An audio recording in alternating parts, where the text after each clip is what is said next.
وسلم کی ذات مبارک کے.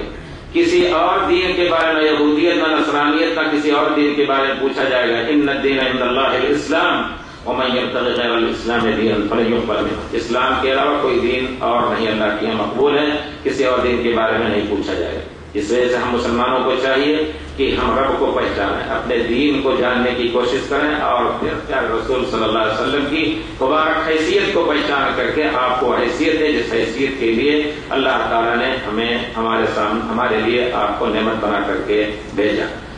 اللہ رب العزت کی پہچان میں ہمارے خیال سے اس قسم کے مسائل سامنے آئے ہوں گے. ہمارے بھائی الحمدللہ کچھ نہ کچھ بتائے ہوں گے کہ مسائل دنیا میں ہم کہتے ہیں کہ اختلافات مسلمانوں میں ہزاروں ہیں. ایک مسلمان دوسرے مسلمان کو کافر کہتا ہے، ایک مسلمان دوسرے مسلمان کے خون کا بھی پیاسا ہے. ایسے لوگ ہیں جو کفر کا فتویٰ دے کر کے ان کے خون کو بھی حلال کرتے ہیں، ان کی عزت کو بھی حلال کر لیتے ہیں.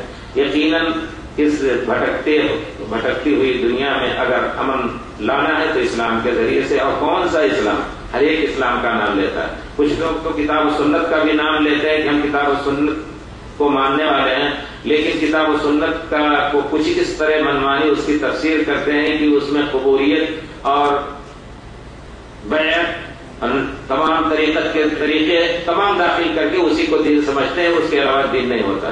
اس وجہ سے ہم آپ کے سامنے یہ کہنا چاہتے ہیں کہ حقیقت میں ہم اپنے کو سلفی کہتے ہوئے فخر محسوس کریں، اور سلفی کا معنی ہے کہ قرآن و سنت کو اسی معنی اور اسی منہج کے میں سمجھیں جس منہج میں اللہ کے رسول نے جو گمراہی میں آ کر کے لوگوں کو آپ نے جنہوں نے اللہ رب العزت کے حکم سے لوگوں کو ضلال مبین سے نکالا، گمراہی سے نکال کر کے ہدایت کی طرف لا کر کے کھڑا کیا. کتاب اسی روشنی میں ہم سمجھیں قرآن کو، اور اسی روشنی میں سنت کو سمجھیں جس روشنی میں صحابہ کرام سنت کو سمجھتے تھے. کوئی بھی حدیث ہو، کوئی بھی آیت ہو، چاہے رسول صلی اللہ علیہ وسلم کہ صحابہ کرام کی سمجھ کے خلاف اگر ہم سمجھیں گے تو پھر ہم گمراہ ہوں گے یقیناً.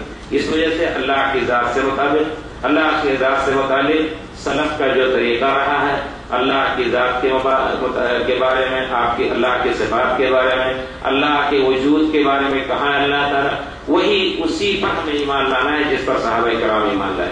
اس وجہ سے ہم کہنا چاہتے ہیں کہ ان 3 سوالوں کے جواب میں، جو قبر کا سوال ہے، 3 سوالوں کے جواب میں پورے دین کا خلاصہ پیش کیا گیا ہے. یقیناً دین خالص اور دین کامل جس کو اللہ تعالیٰ نے عرفات میں مکمل ہونے کا کی خوشخبری دی. الیوم اکملت لکم دینکم واتممت علیکم نعمتی ورضیت لکم الاسلام دینا.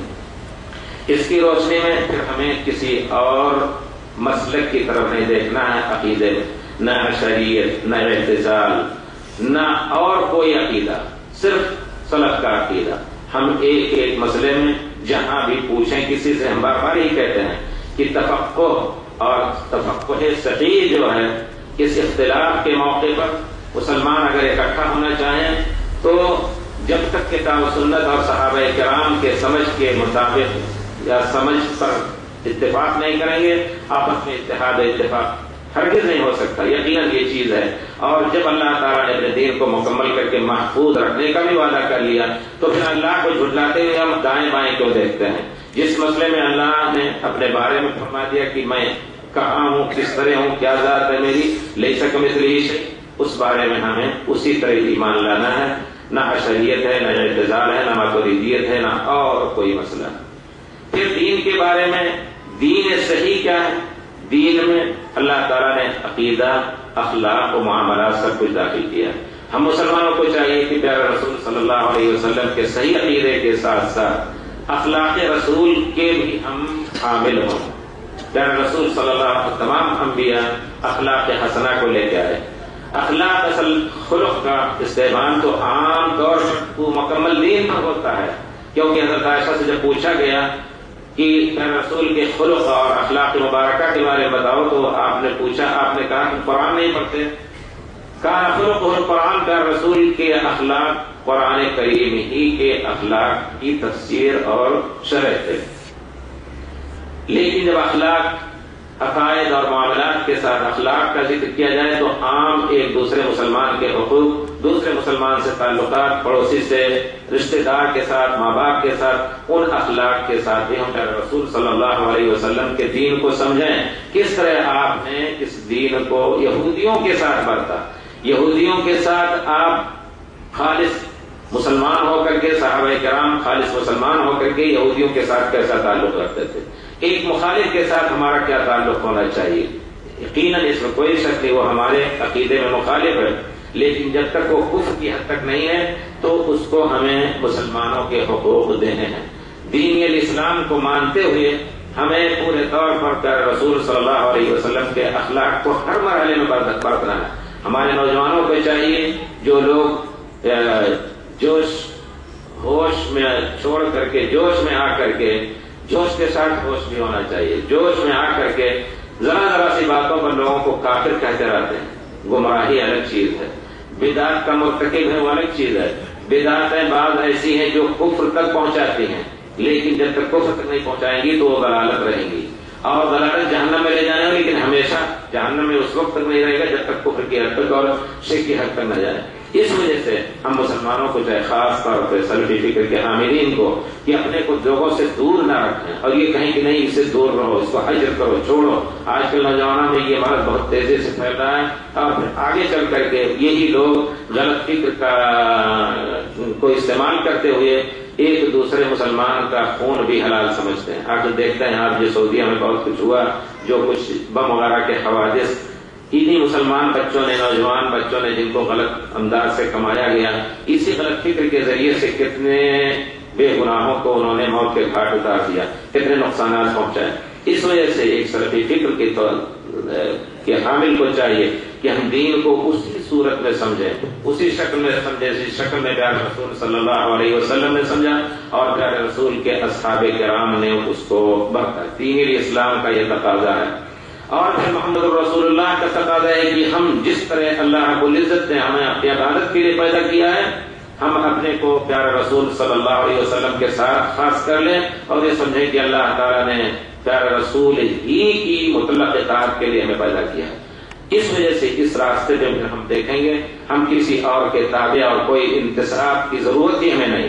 انتصاب کریں لوگ لیکن ہمیں ان انتصاب کی ضرورت نہیں، نہ کسی فقہی مسائل میں نہ عقیدے کے مسائل میں. گویا کوئی کہے کہ آپ کون ہیں تو آپ کہیں گے ہم مسلمان ہیں، اننی من المسلمین. کہے گا کہ بھائی ہم بھی تو مسلمان ہیں، تو کہیں گے نہیں ہم وہ مسلمان ہیں جن کو سلفی مسلمان کہا جاتا ہے. یعنی ہم دین کو خالص شکل میں اپنے سمجھ کر کے اور خالص شکل میں لوگوں کے سامنے پیش کرنا چاہتے ہیں. ذرا سی مخالفت اگر کسی نے کی تو ہم اس کو اپنا دشمن نہیں سمجھتے. رسول کی سنت کے مطابق ہمیں چاہیے کہ اس کو سمیٹنے کی کوشش کریں، اس کو سمو لینے کی کوشش کریں، اس کو سمجھانے کی کوشش کریں. اس وقت تک اس کو نہ چھوڑیں، یا حجر جس کو کہتے ہیں کہ قطع تعلق، اس وقت نہ اس سے کریں جب تک اس سے ہمیں خود اپنے بارے میں خبرہ نہ ہو جائے. محمد رسول اللہ کا معنی یہ ہے کہ لقد کان لکم فی رسول اللہ اسوۃ حسنہ. 3 سوالوں میں سے من نبیک، تمہارے نبی کون ہے. وہاں نہ کسی امام کے بارے میں پوچھا جائے گا، نہ کسی پیر کے بارے میں پوچھا جائے گا، نہ کسی مرشد کے بارے میں پوچھا جائے گا. یقیناً پوچھا جائے گا تو پیارے رسول صلی اللہ علیہ وسلم کے بارے میں. لیکن کچھ ہم جانتے ہیں، پڑھتے ہیں، سنتے ہیں، کہنے والے ایسے بھی ملتے ہیں کہ نہیں اگر یہ دین فلاں مذہب کے تابع نہیں ہے تو وہ دین صحیح نہیں ہے. بلکہ میں نے یہ چیز بیان کی اس شخص کے ذریعے سے جس کے بیٹے میں یہ بیٹے نے یہ بات کہی، کہا اگر کوئی شخص فلاں مسلک کا نہیں ہے تو مسلمان نہیں ہے. سبحان اللہ. وہ کہتے ہیں کہ وہ کسی جماعت کے ساتھ منسلک ہو کر کے اس طرح گمراہ ہو گیا ہے. شکایت کرتے تھے مجھ سے، وہ بچے مکے ہی میں رہتے ہیں، وہ لوگ کہتے ہیں، وہ کہتا ہے اگر وہ فلاں مذہب کا نہیں ہے تو مسلمان نہیں ہے. تو اس طرح کا فکر جو ہے یہ غیر اسلامی فکر اور غیر نبوی فکر ہے. پیارے رسول صلی اللہ علیہ وسلم کی اطاعت کا معنی یہ ہے کہ جہاں اللہ کی کتاب اور پیار سے کوئی مسئلہ ملے، پیارے رسول کی حدیث سے کوئی مسئلہ ملے، کسی کا بھی کوئی قول منقول ہو، ہم اس کی طرف اپنی توجہ یا اپنی تقلید نہ دے رہے. یہ کہتے کہ ہمیں انہی کے ذریعے سے لینا ہے. یقیناً پھر یہاں محمد رسول اللہ کے ماننے میں یا محمد رسول اللہ پر ایمان لانے میں خلل واقع ہوتا ہے. یہی چیز ہمارے لیے گمراہی کی بنے گی دنیا میں اور اللہ کی ناراضگی کی بنے گی. لقد کان لکم فی رسول اللہ اسوۃ حسنہ. دینی معاملات دنیاوی معاملات میں جہاں کہیں بھی. اسی وجہ سے ہم کہتے ہیں فتوے کا مسئلہ ہو یا دین سے فقہ یا دین کے سمجھ کا مسئلہ ہو تو اس کو مسائل کو 2 حصوں میں زیادہ یا 3 حصوں میں تقسیم کیا جائے. ایک